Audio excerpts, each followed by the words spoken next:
Now, this year's South Africa-European Union Summit will be taking place in July with a focus on job creation, economic growth, investment and skills. In a recording for Political Exchange, Karima Brown asked EU Ambassador to South Africa, Roland van der Geer, to explain the summit's objectives in light of the challenging conditions facing the two economies. For us, the most important for the European Union out of this summit is that we further consolidate our cooperation with South Africa in a broad gamma: development cooperation, economic cooperation, and also political cooperation. And we have a huge number of dossiers where we work together, and we will go through them. As you correctly said, a large part of the top will be focused on employment issues. How can we work together to create employment? How can we share experiences?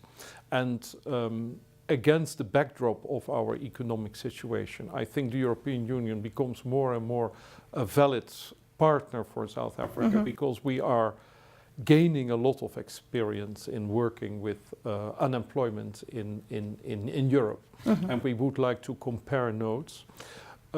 Job creation, as you can imagine, just doesn't happen like that. It requires skills, it requires capital, it requires markets. So there is a lot for us to discuss.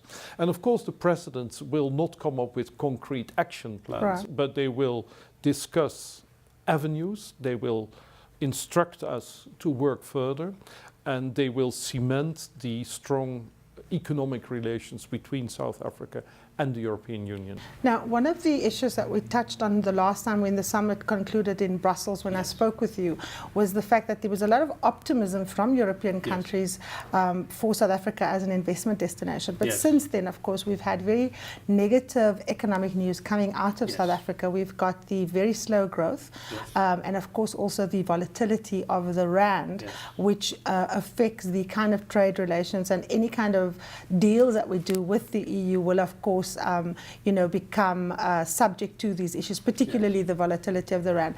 What are the kind of major deals and existing economic relations that will be affected particularly by the volatility of South Africa's currency? Yes, well, existing deals are often packed in fixed currency. So I don't see a direct negative effect on ongoing transactions. But it is true, you are right, we were very optimistic. And we remain optimistic about the underlying economic reality in South Africa.